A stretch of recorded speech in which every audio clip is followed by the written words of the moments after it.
आप सभी को नमस्ते। आज आप सभी का एबीवीपी जेएनयू की तरफ से इस फर्स्ट क्रैश कोर्स की क्लास में स्वागत है। सबसे पहले मैं आपके जो टीचर है आज शुभकीर्ति भैया हैं। शुभकीर्ति भैया अभी रिसर्च स्कॉलर हैं स्कूल ऑफ इंटरनेशनल रिलेशंस में, और ये आज आपको फर्स्ट लेक्चर लेंगे आपका। फर्स्ट लेक्चर के बाद सेकंड लेक्चर के लिए हम 10 मिनट का गैप लेंगे। आप 10 मिनट के बाद ज्वाइन वापस कर सकते हैं। 7 बजे तक ये लेक्चर होगा।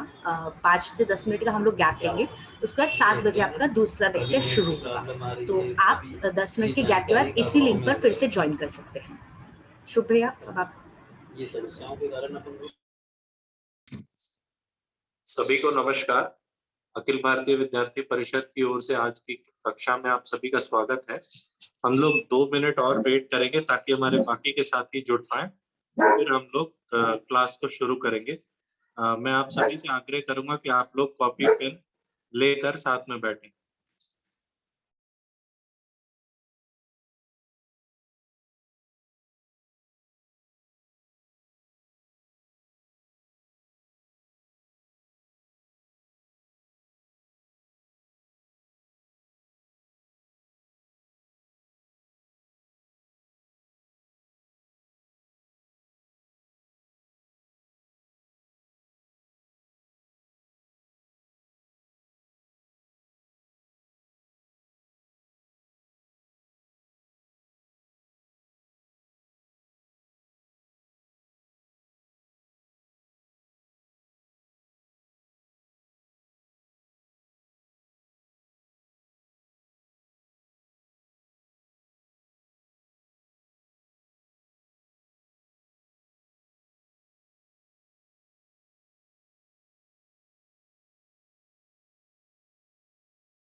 Good evening to all.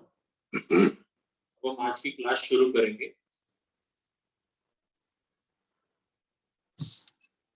Friends, the basic issue with research methodology is the probability of questions which are having multiple answers. बहुत सारे ऐसे सवाल आपके सामने एग्जाम में आएंगे जिसके आंसर्स में आप कंफ्यूज हो जाएंगे। उस कंफ्यूजन की सबसे बड़ी वजह होती है पर्सपेक्टिव में और परसेप्शन में डिफरेंशिएट नहीं कर पाते। तो आज से जो रिसर्च मेथोडोलॉजी के क्रैश कोर्स हम शुरू कर रहे हैं, उसका ध्येय यही है, मोटिव यही है कि आप लोग परसेप्शंस को छोड़ के पर्सपेक्टिव्स पे ज्यादा ध्यान दें। ठीक है, तो अभी मैं आपको जो भी बातें बताने वाला हूँ या अगली क्लास में अम्बेश जी जो भी बातें बताने वाले हैं, उनको बस आपको सुन लेना है और इम्पोर्टेंट पॉइंट्स को बुलेट पॉइंट की तरह नोट कर लेना है अपनी कॉपी। ठीक है, चलिए शुरू करते हैं। सबसे पहले आता है व्हाट इज रिसर्च। देखिए 5 सवालों में हम रिसर्च के बेसिक कॉन्सेप्ट्स को समझेंगे। What, when, how, where and what for. क्या 5 सवाल हैं वो? What, when, how, where and what for. Research क्या होता है, कैसे होता है, किस लिए होता है, कहां पर और किस समय होता है, और उसको करने के पीछे मकसद क्या होता है। इसको अंग्रेजी भाषा में, किताबी भाषा में मीनिंग, स्कोप और सिग्निफिकेंस ऑफ रिसर्च कहते हैं। तो इसको सिंप्लीफाई करने के लिए हमको ये 4 W और 1 H याद रखना है। ठीक है, सबसे पहले आते हैं व्हाट इज रिसर्च। आपको हो सकता है कोई सवाल है जिसमें रिसर्च के अलग अलग डेफिनेशन हो, उसमें से बेस्ट डेफिनेशन आपको चूज करना। तो सबसे पहले री प्लस सर्च इस शब्द को हम लोग तोड़ते हैं। Let us deconstruct the word research at first. Research का मतलब ये होता है that you are engaged in an inquiry. जो पहला स्टेप है इंक्वायरी करना। अब किस चीज की इंक्वायरी करनी है? Any subject matter in hand. Subject matter क्या होता है? जो भी विषय है चर्चा का। फॉर एग्जाम्पल जैसे हम पहले की क्लासेस में पढ़ते आए हैं, घर के लिए शाम की सब्जी खरीदने से लेकर के करियर किस फील्ड में बनाना है। जीवन के हर आयाम में रिसर्च का बहुत महत्व होता है। तो रिसर्च करने के लिए सबसे पहली चीज क्या है? पूछताछ करनी होती है, जानकारी इकट्ठी करनी होती है टू गैदर नॉलेज। अब नॉलेज कैसे आप गैदर करेंगे? उसके लिए सबसे पहले आपको घर से निकलना होगा, ये पता करना होगा कि मार्केट कहाँ है। मार्केट में जाकर आपको विभिन्न सब्जियों के दाम पता करने होंगे। सेम टू सेम जब आप एक पीएचडी स्कॉलर, एमफिल स्कॉलर बनने जेएनयू आएंगे, किसी भी सेंट्रल यूनिवर्सिटी में जाएंगे, तो आप पहले ये पता करेंगे कि वहां कौन कौन से सेंटर हैं। तो सबसे पहले व्हाट क्वेश्चन को यहां भी आप आंसर करने की कोशिश करें। रिसर्च मतलब it is the search based on inquiry. अब इंक्वायरी को और डिकंस्ट्रक्ट करते हैं, थोड़ा और अंदर चलते हैं इस कॉन्सेप्ट के। इंक्वायरी क्यों करनी जरूरी है? इंक्वायरी करनी इसलिए जरूरी है क्योंकि already there is a lot of knowledge present in this universe. दुनिया में ऑलरेडी बहुत सारा नॉलेज प्रेजेंट है। इस नॉलेज को अगर हम जानेंगे नहीं, पढ़ेंगे नहीं, तो हमें फिर वो स्टार्ट फ्रॉम द स्क्रैच करना पड़ेगा, जिसको टेक्निकल भाषा में ट्रायल एंड एरर मेथड भी कहते हैं। फॉर एग्जाम्पल अगर आप एक इंजन बनाना चाहते हैं, किसी भी तरह का एक इंजन बनाना चाहते हैं, अगर आपने मैकेनिकल इंजीनियरिंग की पढ़ाई नहीं करी है, या फिर आप पॉलिटिकल थियरी में कुछ कंट्रीब्यूट करना चाहते हैं और आपने पहले की पॉलिटिकल थियरीज और पॉलिटिकल थॉट नहीं पढ़ा है, तो आपको शुरुआत से एरिस्टोटल के समय से शुरू करना पड़ेगा। इसलिए जो ऑलरेडी प्रेजेंट नॉलेज है उसको पहले जान लेना होता है, समझ लेना। इसीलिए इसको रिसर्च कहते हैं, मतलब हम फिर से ढूंढने की कोशिश करते हैं। ये बात सोशल साइंसेज में और भी ज्यादा इंपॉर्टेंट है, क्योंकि सोशल साइंसेज में fundamental research in comparison to applied sciences बहुत मिनिस्कूल होता है, बहुत कम होता है। 0.01% रिसर्च ही सोशल साइंसेज में फंडामेंटल रिसर्च होता है। बेसिकली रिसर्च क्या होता है? समाज में जो घटनाएं घट रही हैं, चाहे वो राजनीतिक नेचर की हो, इकोनॉमिक नेचर की हो, सोशल नेचर की हो, उनको समझने की कोशिश करते हैं। दो देशों के बीच को समझने की, संबंध को समझने की कोशिश करते हैं, जिसको हम इंटरनेशनल रिलेशंस कहते हैं। समाज शास्त्र में हम समाज में विवाह क्यों होते हैं, जाति क्या होती है, अलग अलग सामाजिक संस्थाओं का क्या महत्व है, उनका क्या रोल है, किस समस्या में किस संस्था से ज्यादा फर्क पड़ रहा है, इस तरह की बातें हम पढ़ते और रिसर्च करते हैं।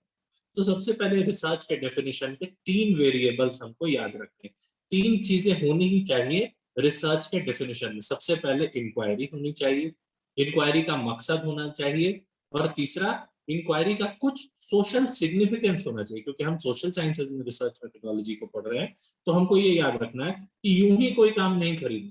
अब अगर हमारे घर में कोई अदरक नहीं खाता है और हम अदरक खरीद लेंगे, जिंजर खरीद लेंगे, तो हमें घर वाले यही कहेंगे कि बंदर क्या जाने अदरक का स्वाद। तो इस एग्जाम्पल से आप याद रखिएगा कि रिसर्च का फाइनल मकसद भी क्लियर होना चाहिए। जैसे अलग अलग स्कॉलर्स ने अलग अलग डेफिनेशन दिया, वो डेफिनेशन इस एग्जाम के लिए आपको रटने की जरूरत नहीं है। डेफिनेशन आपसे पूछेंगे नहीं वर्ड टू वर्ड, लेकिन जो बेसिक मैसेज है वो ये है कि research is based on inquiry to gain knowledge, to gain knowledge for advancement of individuals personality as well as advancement of human race.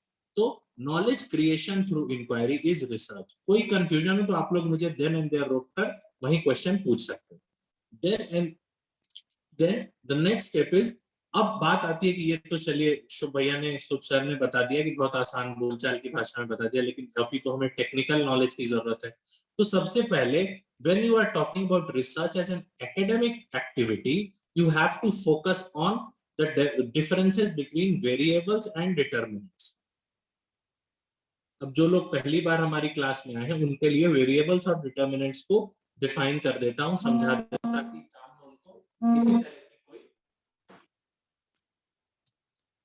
Exam में उनको किसी तरह की कोई दिक्कत ना आए। मेरी आवाज स्पष्ट आ रही है सभी को?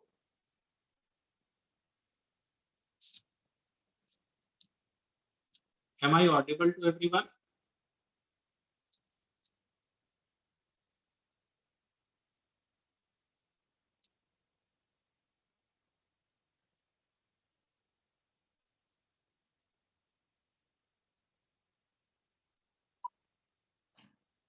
Okay, thank you, Priya. So the next step is when you are starting an inquiry, you should know कि उस inquiry में variables क्या क्या हैं, जिनको हम हिंदी में घटक कहते हैं। ठीक है, घटक क्या क्या है? फॉर एग्जाम्पल चलिए फिर से हम रोजमर्रा के एग्जाम्पल से समझते हैं, क्योंकि उनसे समझना आसान है। आपको बाजार से कोई चीज खरीदनी है, से आपको अपनी छोटी बहन या छोटे भाई के लिए स्कूटी खरीदनी है, तो आप मार्केट रिसर्च करेंगे। वो मार्केट रिसर्च किस तरह की रिसर्च होगी? अप्लाइड रिसर्च होगी। तो ऐसे रिसर्च को करने के लिए आपको वेरिएबल्स पता होने चाहिए। वेरिएबल क्या होते हैं? टू व्हीलर लेना है, ये एक वेरिएबल। फिर पेट्रोल वाला लेना है या इलेक्ट्रिक लेना है, ये एक वेरिएबल है। फिर 50,000 के बजट में लेना है या 1 लाख के बजट में लेना है, ये एक वेरिएबल है। तो इसी तरह हम जो रिसर्च करते हैं एज पीएचडी स्कॉलर्स, उसमें भी अलग अलग वेरिएबल्स होते हैं। इन वेरिएबल्स को समझना है। एक रिसर्च में या एक रिसर्च क्वेश्चन में 2 या 3 वेरिएबल्स होते हैं। पूरे के पूरे रिसर्च प्रोजेक्ट में अनेकों वेरिएबल्स हो सकते हैं। उनको एड्रेस करके ही आप रिसर्च को सही मायनों में कंडक्ट कर सकते हैं। फॉर एग्जाम्पल, बहुत सारे स्कॉलर्स का ये भी ओपिनियन है that to understand the interconnectedness और the interlinkages between different variables is also research. बिल्कुल सही बात है। अगर समाज में एक तरफ आप देख रहे हैं कि गरीबी है, बेरोजगारी है, और दूसरी तरफ आप देख रहे हैं कि बहुत 5% या 10% लोग बहुत अमीर भी होते जा रहे हैं, तो ये रिसर्च का एक विषय है। इस संदर्भ में, in this context you have to do a research. ऐसे में वेरिएबल क्या होगा? इकोनॉमिक पॉलिसी होगी, गवर्नमेंट के अलग अलग प्रोग्राम्स होंगे, delivery of basic services, LPG gas, पीने का पानी, बिजली, ये सब बेसिक सर्विसेज की डिलीवरी, ये सब वेरिएबल्स होंगे। ठीक है, अब जो दूसरा शब्द है रिसर्च मेथोडोलॉजी को समझने के लिए सबसे जरूरी, वो है determinant. Variables can change depending upon other variables as well as the ecology of research. For example, garibi as a variable या मानसिक स्वास्थ्य, mental health as a variable might be behaving differently in India and in some foreign country like European countries. Mental health वहां भी एक variable है, but उसका nature different हो सकता है। लेकिन डिटर्मिनेंट हमेशा एक डिटर्मिनेंट ही रहेगा, उसमें कोई चेंज नहीं हो सकता। ठीक है, सिमिलरली वेरिएबल्स को एक रिसर्चर कुछ हद तक, depending upon the kind of research ही और शी इज डूइंग, कंट्रोल भी कर सकता है। लेकिन डिटर्मिनेंट को आप कंट्रोल नहीं कर सकते। डिटर्मिनेंट का international relation, sociology, political science में सबसे अच्छा एग्जांपल है पीस। पीस अपने आप में एक परमानेंट अवस्था है। Peace is a permanent stage in nature. उसको आप चेंज नहीं कर सकते। It is always be a determinant. दूसरा डिटर्मिनेंट होता है रिसर्च में, जैसे आपने तय कर लिया कि मुझे रिसर्च किसी खास कंट्री पे किसी खास टाइम फ्रेम में करना, तो फिर उससे पहले और बाद में होने वाली घटनाओं से आपका कोई संबंध नहीं रह जाए। ठीक है, तो वेरिएबल और डिटर्मिनेंट जब आप समझ जाएंगे, तो आप ये देखेंगे कि the inter relationship between variables and the impact of those variables in the final determinant। किस तरह एक डिटर्मिनेंट को 4 वेरिएबल मिलकर डिसाइड करते हैं, इसी की खोज रिसर्च होती है। ठीक है, अब बात आती है कि ये इन सारी चीजों में रिसर्च के बाद रिसर्च शुरू करने के लिए सबसे जरूरी चीज क्या है, या रिसर्च करना क्यों जरूरी?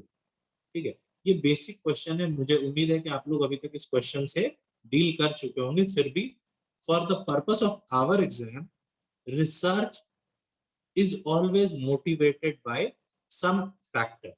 वो फैक्टर एक डिग्री को पाना हो सकता है, वो factor social political economic questions को सॉल्व करना हो सकता है, वो फैक्टर इंडिविजुअल का मोटिवेशन हो सकता है समाज में रिस्पेक्ट पाने के लिए, क्योंकि जब आप देखते हैं किसी के नाम के आगे डॉक्टर लगा होता है तो नेचुरली आप उसको रिस्पेक्ट करते हैं। वो फैक्टर हो सकता है एक सिस्टमैटिक अप्रोच को डेवलप करने का क्वेस्ट किसी भी टाइप ऑफ प्रॉब्लम को सॉल्व करने। फॉर एग्जाम्पल, अगर भारत और पाकिस्तान के बीच में संबंधों की बात हो रही है या समाज में जाति व्यवस्था की बात हो रही है, तो कुछ चीजें होंगी जो टाइम टू टाइम 10 साल में 20 साल में चेंज होंगी, लेकिन कुछ चीजें होंगी जो परमानेंट होंगी। तो उसको एक सिस्टमैटिक ढंग से समझने के लिए रिसर्च करने की जरूरत है, ताकि एक बॉडी ऑफ नॉलेज क्रिएट हो सके, एक इंस्टीट्यूशन क्रिएट हो सके, पर्सपेक्टिव, एक अंडरस्टैंडिंग क्रिएट हो सके किसी खास फेनोमेना, प्रोग्राम, पॉलिसी इत्यादि के बारे में। ठीक है, तो creation of knowledge can be of many kinds. Research का काम क्या है? At times it is also based on critically analyzing the current knowledge present in the society. For example, it was widely believed कि बाल विवाह होना एक normal बात, लेकिन उसके बाद राजा राम मोहन राय आए और भी सोशल रिफॉर्मर्स आए, उन्होंने समाज को कन्विंस किया, उन्होंने डॉक्यूमेंट्स दिए, डिबेट किए, डेलिब्रेशन किया, लोगों से बात की, जनसभाएं की और समाज को कन्विंस किया कि ये प्रथा अच्छी नहीं।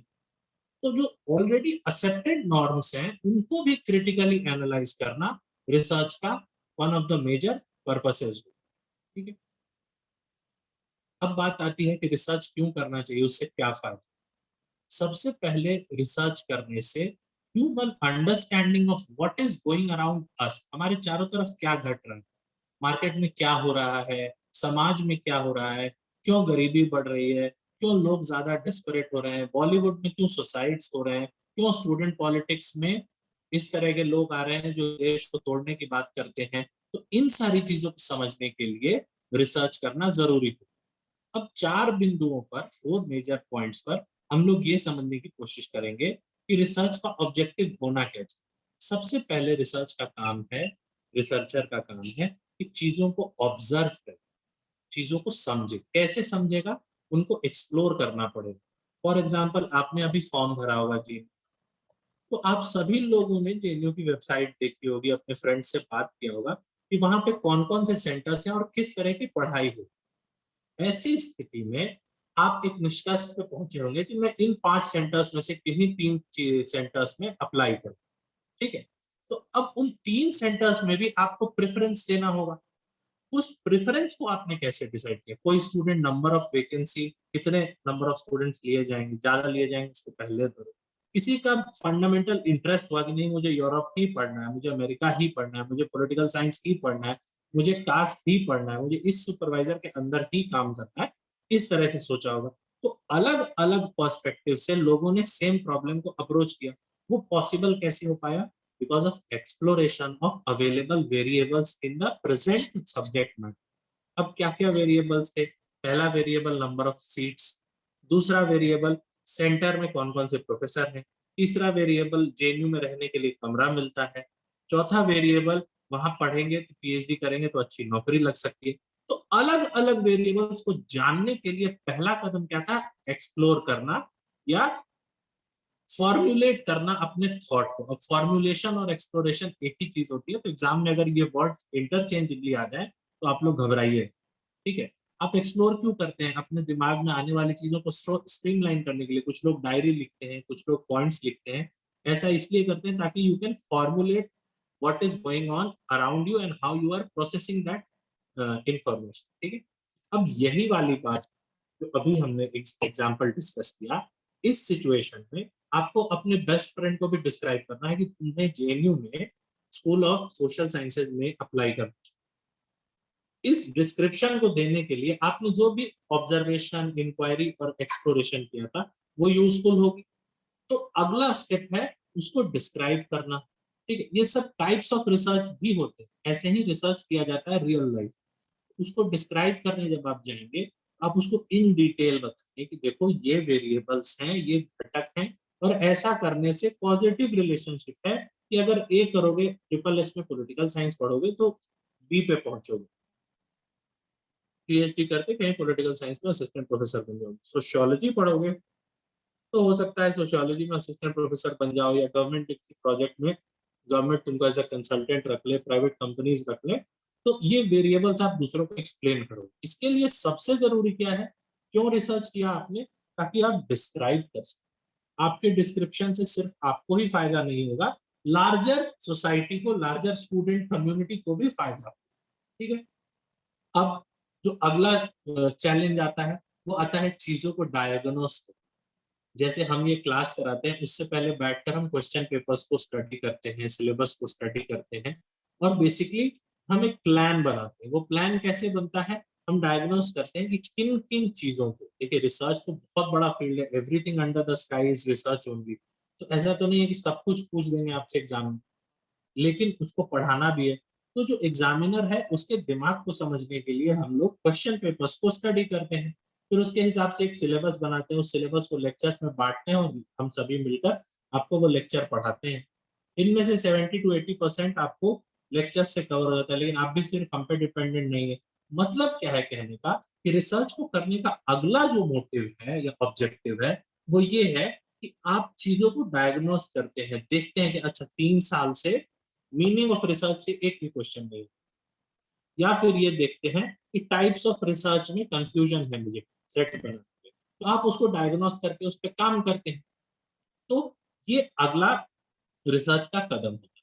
ठीक है, जो अगला है वो हम लोग पहले ही एक्सप्लेन कर चुके हैं कि वेरिएबल्स को एक दूसरे से क्या संबंध है, ए वेरिएबल ए का वेरिएबल बी से क्या संबंध है, इसको समझने के लिए हम रिसर्च करते हैं, जिसको हम लोग रिसर्च की भाषा में कभी कभी हाइपोथेसिस टेस्टिंग भी बोलते हैं। ठीक है, अब आते हैं हम सीधा टाइप्स ऑफ रिसर्च। अभी तक अगर आप में से किसी का कोई भी सवाल हो तो प्लीज पूछिए।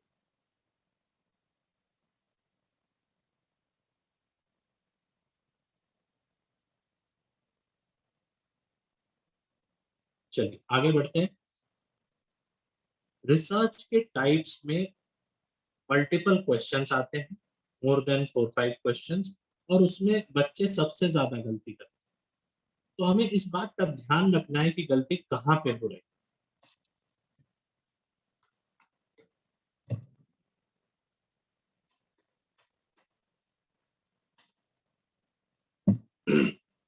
देखिए types of research are limited, 5 या 6 तरह के रिसर्च टाइप्स, उनके अंदर फिर सब टाइप्स होते हैं। तो कभी भी जब तक आप उसको अपनी भाषा में, जो भी आपका मदर टंग है या जिस भी भाषा में आप सोचते हैं, उसमें उसको नहीं समझ जाएंगे विथ डेली लाइफ एग्जांपल, तो गलती करने की गुंजाइश होगी। इसलिए अभी मैं आपको जो बताने वाला हूँ उसको as it is with picture बना के दिमाग में पिक्चराइज करके आप उसको याद रखने की कोशिश करें। सबसे पहले, रिसर्च के अलग अलग टाइप होने क्यों चाहिए? एक natural question, why there should be different types of research, क्योंकि there are different types of research problems in the world। ठीक है, क्लियर? रिसर्च के अलग अलग तरीके ढूंढने की जरूरत ही इसलिए पड़ी क्योंकि एक ही तरह का रिसर्च करके सारे प्रॉब्लम्स को आप सॉल्व नहीं कर सकते। Clear? Next, when you are approaching a problem, there are different ways to approach। Jawaharlal Nehru university पहुंचने का नॉर्थ कैंपस दिल्ली यूनिवर्सिटी से अलग अलग रास्ते, अलग अलग साधन, इनमें से कौन सा साधन बेस्ट होगा ये चूज करना इंडिविजुअल के प्रेफरेंस पे डिपेंड करता है, और भी बहुत सारे वेरिएबल्स होते हैं। इसीलिए जब भी किसी रिसर्च क्वेश्चन को अप्रोच करते हैं, हमारे पास ऑप्शंस होते हैं या ऑप्शंस होने चाहिए। इसीलिए जो अर्ली रिसर्चर्स थे उन्होंने अलग अलग मेथड्स डिवाइस किए, अलग अलग टाइप ऑफ रिसर्च। अगर मान लीजिए कोई प्रॉब्लम है, किसी को प्रॉब्लम है मेंटल हेल्थ की, तो वो साइकोलॉजिस्ट के पास जाएगा, वो जूलॉजिस्ट के पास तो जाएगा नहीं। इसलिए there is a need for different types of research. Rational समझ में आएगा कि रिसर्च के अलग अलग टाइप क्यों होते हैं। सिर्फ डेफिनेशन रटने से काम नहीं चलेगा, हमको बात तो समझना होगा कि आखिर अलग अलग टाइप का रिसर्च होना क्यों चाहिए। अब इसमें 2 तरह के डाइवर्जेंस टाइप्स ऑफ रिसर्च, जो टाइप ए है वो टाइप बी से कंप्लीटली डिफरेंट, कभी भी दोनों को मिलाना नहीं। इसीलिए स्टैंडर्ड किताबों में टाइप ए और टाइप बी एक साथ दिया है, और हर रिसर्च मेथोडोलॉजी किताब में लास्ट में लिखा है कि there are plethora of research, sorry plethora of types of research, but they are all सब types of the above mention. मतलब यह है कहने का कि टाइप्स ऑफ रिसर्च अनगिनत हो सकते हैं। एग्जामिनर आपको बस नाम देकर कंफ्यूज करेगा, वहां कंफ्यूज नहीं होना है। जो आपने पढ़ा है, जो हम आपको अभी यहाँ पढ़ा रहे हैं, उसको ध्यान में रखते हुए क्वेश्चन को अटेम्प्ट करना है। ऐसा कभी नहीं होगा कि एक्स पोस्ट फैक्टो रिसर्च और अप्लाइड रिसर्च एक हो जाए, ऐसा कभी नहीं। तो 2 टाइप्स ऑफ रिसर्च को कभी मिक्स नहीं करना है। क्यों नहीं करना है? क्योंकि ऑलरेडी ये डाइवर्जन मेंशन्ड है, और एग्जामिनर कोशिश करेगा आपको कंफ्यूज करने। अगला जो प्रॉब्लम आता है, क्यों गलत होते हैं टाइप्स ऑफ रिसर्च के क्वेश्चन, वो हम कंफ्यूज हो जाते हैं कि अरे ये किस टाइप का रिसर्च होगा। क्लास में पढ़ा तो दिया बाजार से सब्जी लाना, लेकिन ये किस टाइप का रिसर्च। वहां पे ऑप्शन होगा applied research, fundamental research, deductive research, inductive research. Deductive और इंडक्टिव को तो पहले हटा दीजिए, टाइप्स ऑफ रिसर्च नहीं, that is methods of research. ठीक है, इसलिए एलिमिनेशन मेथड का एग्जाम में यूज करना है इस टाइप के क्वेश्चन। ठीक है, अब हम समझते हैं पहला डाइवर्जन क्या है, या पहले दो तरह के रिसर्च क्या है। पहला रिसर्च है डिस्क्रिप्टिव। नाम में ही लिखा है डिस्क्रिप्शन का। किस चीज का डिस्क्रिप्शन करना है, प्रॉब्लम एट हैंड या रिसर्च। वो रिसर्च प्रॉब्लम क्या है, क्या वो अभी तुरंत सॉल्व करनी है, क्या वो सदियों से चलती आ रही प्रॉब्लम है, क्या वो प्रॉब्लम नेचर में सोशियोलॉजिकल है या इकोनॉमिकल है, क्या वो एक पॉलिटिकल प्रॉब्लम है, क्या उस प्रॉब्लम का इम्पैक्ट आने वाले 1 साल में पड़ने वाला है, या उस प्रॉब्लम से लगातार समाज जूझता। ये सवालों के जवाब मिलेंगे, तभी आप तय कर पाएंगे कि आपको डिस्क्रिप्टिव रिसर्च करनी है या नहीं। अब देखिए, सबसे पहला काम डिस्क्रिप्शन का क्या होता है, जो अवेलेबल वेरिएबल्स हैं उनको आइडेंटिफाई कर। डिस्क्रिप्शन कैसे करेंगे किसी चीज का, जब तक आप उसको पूरी तरह से समझेंगे नहीं। बहुत अच्छी बात मिशेल फूको और उनसे पहले थॉमस हॉब्स ने कही थी, you have to deconstruct a problem. Problem को तोड़ना पड़ेगा अलग अलग हिस्से। आज मेरी तबीयत खराब है, या आज किसी और की तबीयत खराब है, या कोई स्कूल में कॉलेज में लेट हो गया, लेट क्यों हुआ, इसको समझने के लिए हम अपनी दिनचर्या को तोड़ते हैं, डेली रूटीन को एनालाइज करते हैं। तो वो बेसिकली हम क्या कर रहे हैं, हम डिफरेंट वेरिएबल्स को एड्रेस कर रहे हैं, एक्नॉलेज कर रहे हैं, ऑब्जर्व कर रहे हैं और नोट डाउन। ऐसी सिचुएशन में सबसे पहले डिस्क्रिप्टिव रिसर्च का काम है to be aware of all possible variables for the given research question. जो भी क्वेश्चन है हमारे सामने, उससे रिलेटेड जितने भी वेरिएबल्स हैं सबको पहले तो मेंशन कर देना है, फिर डिस्क्राइब। ठीक है, अब ऐसा क्यों करना है, व्हाट के बाद हाउ क्वेश्चन आता है। इसलिए करना है क्योंकि I am looking to find facts about those variables. हमको सच जानना है, इसको कई बार फैक्ट फाइंडिंग मिशन भी कहते हैं, इंक्वायरीज भी कहते हैं। अब यहाँ फैक्ट क्या है, fact is value free. Description में आप ये नहीं कहते हैं कि ये सच तो है लेकिन ये मुझे अच्छा नहीं, ऐसा नहीं। डिस्क्रिप्शन का मतलब जो हो रहा है या हो चुका है उसको एज इट इज बता दो। ठीक है, अब एक एग्जांपल लेते हैं, पेट्रोल प्राइस हाइक। देश भर में पेट्रोल प्राइस हाइक को लेकर लोगों में थोड़ी नाराजगी।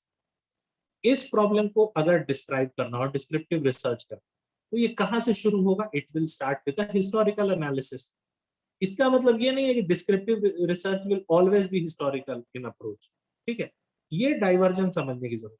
हिस्टोरिकल एनालिसिस करेंगे, आखिर पेट्रोल इतना महंगा क्यों हो रहा है, बिकॉज रिसोर्स एलोकेशन का प्रेशर है, लोग ज्यादा है, 6 बिलियन से ज्यादा लोग दुनिया में हैं और पेट्रोलियम रिसोर्सेज कम है, तो नेचुरली प्राइस बढ़ेगा।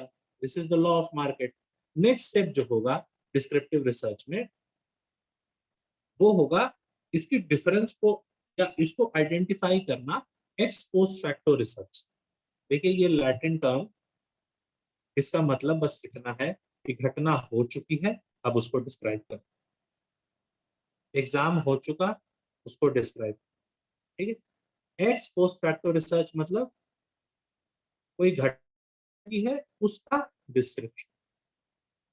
ठीक है, और descriptive research will be mostly ex post facto but not inevitably ex post facto. हमेशा ही descriptive research ex post facto हो ऐसा जरूरी नहीं है, लेकिन मोस्ट ऑफ द केसेस में एक्स पोस्ट फैक्टो होता है। अब ये एक्स पोस्ट फैक्टो क्या है, बेसिकली एक्स पोस्ट फैक्टो का मतलब क्या है, नमिता जी मैं आ रहा हूँ उस क्वेश्चन पे। एक्स पोस्ट फैक्टो का मतलब क्या है कि कोई घटना जो अभी खत्म हुई, उस घटना में क्या क्या वेरिएबल्स, उन वेरिएबल्स का आपस में क्या रिलेशन, इसको डिस्क्राइब कर। ऐसा जरूरी नहीं है कि डिस्क्रिप्टिव रिसर्च में हमेशा हो चुकी घटना के बारे में ही बात। डिस्क्रिप्टिव रिसर्च किसी इंस्टीट्यूशन के बारे में भी हो सकता। फॉर एग्जाम्पल आपको इंडियन पार्लियामेंट डिस्क्रिप्टिव रिसर्च करना हो, तो ऐसा नहीं है कि जो हो चुका उसी की बात करनी है, इंस्टीट्यूशन का स्ट्रक्चर, उसका वे ऑफ फंक्शनिंग, ये सब भी डिस्क्रिप्टिव रिसर्च में ही है। X post facto research basically market या बिजनेस रिसर्च में यूज किया। क्यों लोगों ने किसी वेबसाइट को ज्यादा व्यू किया, क्यों लोगों ने वेबसाइट को कम व्यू किया, ये हो। लेकिन in all kinds of descriptive research there is one fact which will never change. याद रखिएगा इस बात को, डिस्क्रिप्टिव रिसर्च में रिसर्चर वेरिएबल्स को कंट्रोल नहीं कर सकता। क्या नहीं कर सकता है? वेरिएबल्स को कंट्रोल नहीं कर सकता। There is no control of the researcher over the variables in a descriptive research. This stands true for ex post facto research also. अब देख, रियल लाइफ एग्जांपल से फिर से समझते हैं डिस्क्रिप्टिव रिसर्च। पहले के जमाने हमें कोई सामान खरीदना था, पहले के जमाने के आज से 10 साल पहले भी आप सुनते होंगे कि दिवाली में 20 रुपए में बहुत सारे पटाखे आ जाते थे। अब क्या होता है, 20 रुपए में एक पटाखा नहीं आता। ये एक फेनोमेना है, हम सब ने अपने घर में सुना है। ऐसे बहुत सारे एग्जाम्पल, पहले तो 5,000 रुपए में स्कूटर आ जाता था, या पहले गाय 20 लीटर 40 लीटर दूध देती थी, अब की गाय कम दूध देती है। या पहले के लोग फर्स्ट डिवीजन यानी 60% मार्क्स मुश्किल से स्कोर कर पाते। ये क्या है, कि नॉस्टैल्जिक होके मम्मी ने, दादी ने, नाना ने, नानी ने हमको ये बात कही। अब इस स्टेज पे आके अपनी लाइफ के हम लोग जब पोटेंशियल रिसर्चर्स हैं, हम सभी, हम ये सोचते हैं कि इस स्टेटमेंट को डिस्क्राइब हम आने वाले अपने स्टूडेंट्स, अपने बच्चों को कैसे करें। तो हम उनको ये समझाएंगे कि मनी मार्केट में मनी का वैल्यू कम हो गया, नेचर में नेचर की वैल्यू कम हो गई, इंसान हमेशा एक्सप्लॉयटेशन पे बेस्ड रहा, इसलिए धीरे धीरे नेचर ने विड्रॉ कर लिया खुद को। तो अलग अलग फेनोमेना को अलग अलग समझाते हैं।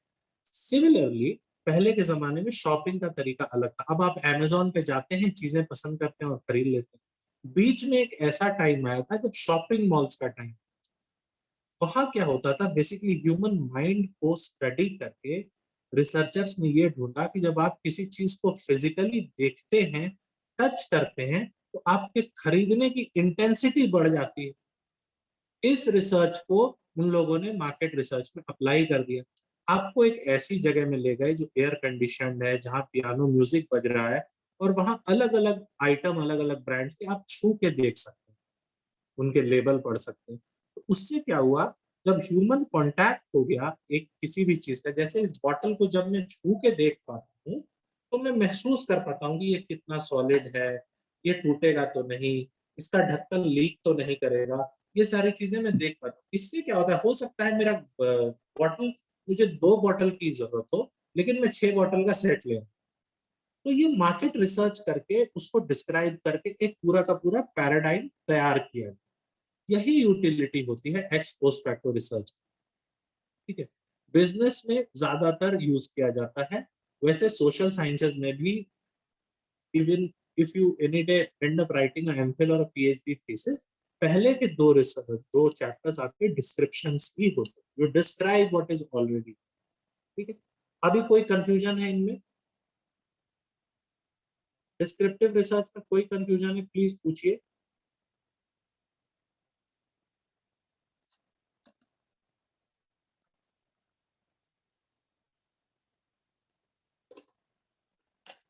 चल,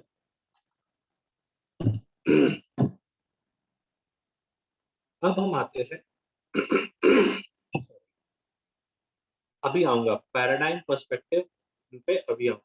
वो वेरिएबल और डिटरमिनेंट जिस तरह जरूरी थे, उस तरह पैराडाइम और पर्सपेक्टिव में भी अंतर समझना जरूरी। ठीक है, अभी पहले इस डाइवर्जन को समझ।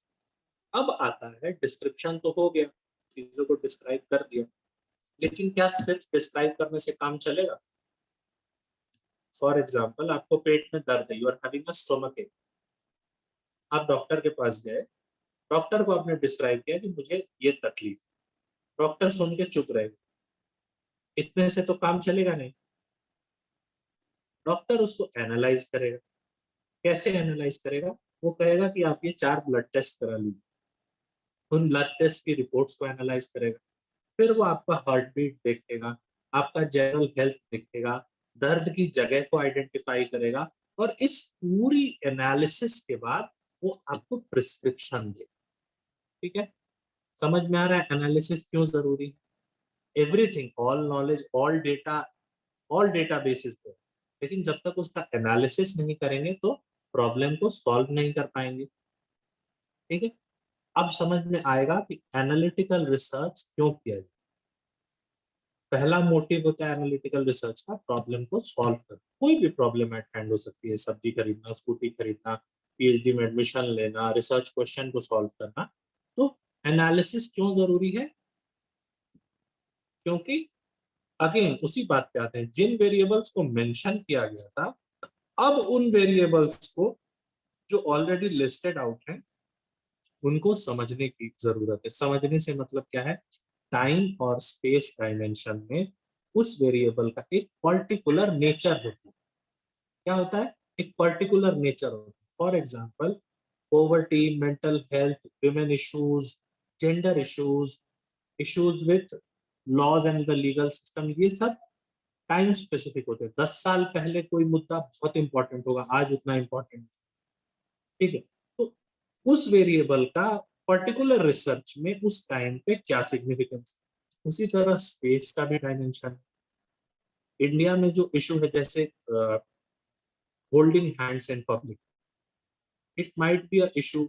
अगर आप किसी रूरल एरिया में जाते हैं तो people will make an issue out of it, लेकिन आप दिल्ली मुंबई किसी मेट्रो सिटी में रहते हैं तो it is not an issue, holding hands. तो ये क्या हुआ? ये बेसिकली स्पेस के हिसाब से वेरिएबल का नेचर चेंज हुआ। एनालिटिकल रिसर्च जो डिस्क्रिप्शन हो चुकी थी उसको स्पेस और टाइम के हिसाब से एनालाइज करता है, और फिर उसका सॉल्यूशन देने की तरफ आप एक और स्टेप आगे बढ़। कोई कंफ्यूजन? चलिए आगे बढ़ते। एनालिटिकल रिसर्च के दो फीचर्स याद करें। पहला, क्यों करना है एनालिसिस? क्योंकि प्रॉब्लम सॉल्व करनी है। दूसरा, जो डेटा यूज किया जाएगा एनालिसिस के लिए वो ऑलरेडी अवेलेबल है। वो कहाँ से आया? डिस्क्रिप्टिव एनालिसिस या डिस्क्रिप्टिव रिसर्च से आया। ठीक है, अब आते हैं अगले डाइवर्जन पे या अगले set of types of research. सबसे पहले हम फंडामेंटल रिसर्च को समझें। फंडामेंटल रिसर्च में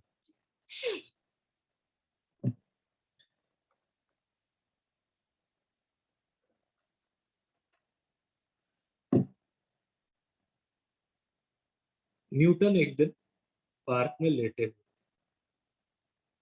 उनके सिर पे एक एप्पल गिर। उन्होंने वहां से ग्रेविटी के बारे में रिसर्च शुरू करी। टेस्ला ने कम्युनिकेशन और रेगुलर पावर को स्टोर करने पर रिसर्च शुरू करी। गैलीलियो ने स्पेस के बारे में, प्लैनेट्स के बारे में, इनके बारे में रिसर्च शुरू की। ये सब फंडामेंटल रिसर्च, मतलब creation of a completely new paradigm of knowledge. Shubh Kirti ने आपको ये कोर्स पढ़ाने के लिए सिलेबस पे रिसर्च शुरू। ये फंडामेंटल रिसर्च मतलब क्या है? मैसेज क्या है? प्योर होना चाहिए, बेसिक बात को एड्रेस करना चाहिए। कोई फिनोमेना हो रहा है, उसका बेसिक ऐसा क्यों हो रहा है? हवा चल रही है तो हवा क्यों चल रही है? ये फंडामेंटल रिसर्च करना। पानी कहाँ से आया? ये फंडामेंटल रिसर्च करना। ठीक है, तो इस तरह आपको समझना है कि फंडामेंटल रिसर्च मतलब बिल्कुल बेसिक क्वेश्चन को जिसको आज तक एड्रेस नहीं किया है। जैसे राहुल गांधी के पास दिमाग है, ये एक अच्छा एग्जाम्पल हो सकता है फंडामेंटल रिसर्च, अगर individual analysis according to social constructivism हम लोग जाए। ठीक है, तो अब फंडामेंटल रिसर्च पहले इसलिए बता क्योंकि अप्लाइड रिसर्च को हमेशा फंडामेंटल रिसर्च के बाद समझना। ठीक है, फंडामेंटल रिसर्च में सबसे अच्छा एग्जांपल आता है सोशल साइंसेज में ह्यूमन बिहेवियर को समझ। ह्यूमन बिहेवियर को समझने के लिए आपको याद होगा, आप सबने सोशल कॉन्ट्रैक्ट थियरीज पढ़ी होंगी। सोशल कॉन्ट्रैक्ट थियरी क्या कहती है? स्टेट और इंडिविजुअल के बीच के रिलेशनशिप को समझने और समझाने की कोशिश करती है। तो जब आप ह्यूमन रिसर्च के बारे में कुछ नया ढूंढना चाहते हैं, human how do humans think, how do humans behave, why humans behave in a particular way in a particular circumstance. Humans from a particular geographical or time will behave differently. Civil rights movement के time America में humans अलग behave करते, Vietnam war के time अलग behave कर रहे थे. तो यहाँ पे वो फंडामेंटल रिसर्च हो जाएगी. जो बेसिक मैसेज है सोशल साइंसेस के स्टूडेंट के लिए फंडामेंटल रिसर्च का वो ये है कि जब भी बात क्वालिटेटिव एनालिसिस की होगी, जब किसी चीज की क्वालिटी को ढूंढना होगा, तो हर रिसर्चर को पार्टली फंडामेंटल रिसर्च करना पड़ेगा, क्योंकि वहां ह्यूमन बिहेवियर से डील कर. ओवरऑल उनका रिसर्च जरूरी नहीं है कि प्योर और बेसिक हो और फंडामेंटल रिसर्च, लेकिन प्राइमरी जो काम करेंगे, अपना रिसर्च जो खुद करेंगे, वहां उनको फंडामेंटली ग्रास्प करना होगा ह्यूमन बिहेवियर. ठीक है. अब आते हैं अप्लाइड रिसर्च पे. जब आप फंडामेंटल रिसर्च को समझ जाते हैं, तो for the sake of your question paper, all other research is applied research. इसको दूसरी तरह से क्वेश्चन में अप्लाइड और फंडामेंटल रिसर्च में एक क्वेश्चन फॉर्मुलेट कर दिया गया, 4 चॉइसेस. अगर आप उनमें से 3 पकड़ लिए कि ये फंडामेंटल रिसर्च है, तो अप्लाइड रिसर्च वाला ऑप्शन आप खुद ब खुद सेलेक्ट कर. ठीक है. अब सिंपली अप्लाइड रिसर्च का मतलब ये होता है कि आपकी सोसाइटी कोई प्रॉब्लम फेस कर, आपके मोहल्ले में कोई प्रॉब्लम है, फैमिली में कोई प्रॉब्लम, वहां पे आपको immediate solution to that problem चाहिए. ऐसी सिचुएशन में उस प्रॉब्लम को सॉल्व करने के लिए आप अप्लाइड रिसर्च करें.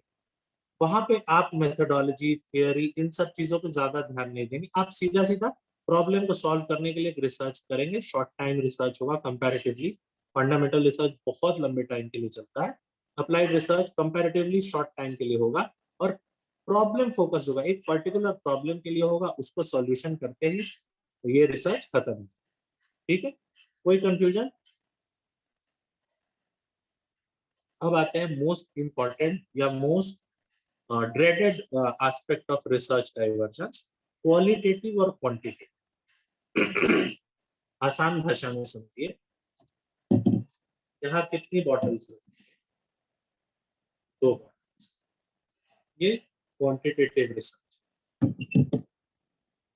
इन बॉटल्स में पानी कितना, इस बॉटल में ज्यादा है, ये कौन सा रिसर्च है? Quantitative research. What is the overall quality of the water present inside this bottle or this bottle? ये क्वालिटेटिव रिसर्च. ठीक है. ब्रास में, तांबे के बर्तन में रखा हुआ पानी मिनरल रिच हो, ये क्वालिटेटिव रिसर्च. प्लास्टिक बोतल से पानी पीना हेल्थ के लिए कंपैरेटिवली नॉट सो गुड, ये क्वालिटेटिव रिसर्च. ठीक है. अब देखिए, अब आपको मैं रिसर्च प्रोजेक्ट के थ्रू क्वालिटेटिव और क्वांटिटेटिव का अंतर बताने की कोशिश करूँ.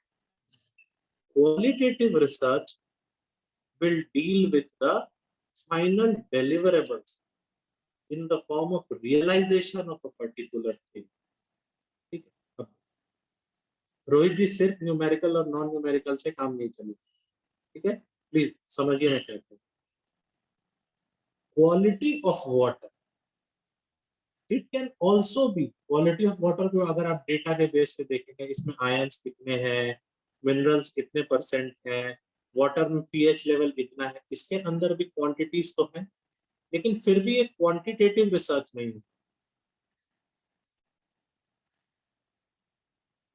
इसलिए क्योंकि यहाँ पे बात क्या हो रही, ओवरऑल पैराडाइम क्या है, क्वालिटी का. ठीक है. अब देखिए, सिंपल एग्जांपल के थ्रू समझते हैं. आप कितने मोटिवेटेड हैं जेएनयू, ये क्वालिटी का विषय है, क्वालिटेटिव रिसर्च. तो जो क्वेश्चन आएगा ना, उसमें आप क्वालिटी में ह्यूमन वैल्यूज को ढूंढिए. अगर उसमें वैल्यू 0 है तो वो क्वांटिटेटिव. अगर उसमें थोड़ा सा भी वैल्यू है, मोटिवेशन है, फीलिंग्स हैं, कोई भी तरह का ह्यूमन एस्पेक्ट आ रहा है, वो क्वालिटेटिव रिसर्च. इसमें कंफ्यूजन की गुंजाइश कम है. ज्यादातर आप लोग सभी इस क्वेश्चन को करेक्ट कर पाए. ठीक है. अब आते हैं इसके एक real life example, Indira Awas Yojana के बारे में या प्रधानमंत्री गरीब कल्याण योजना के बारे में आप सबने सुना.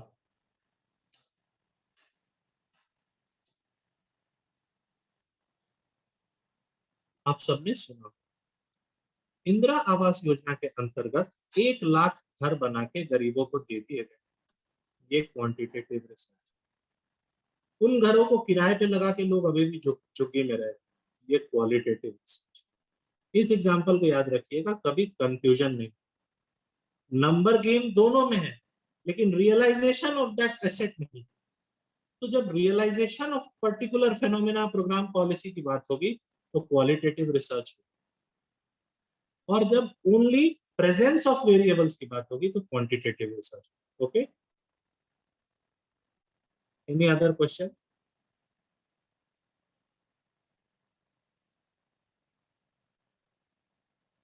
Please give me 1 minute. Let's have a break for a minute. I'll be back.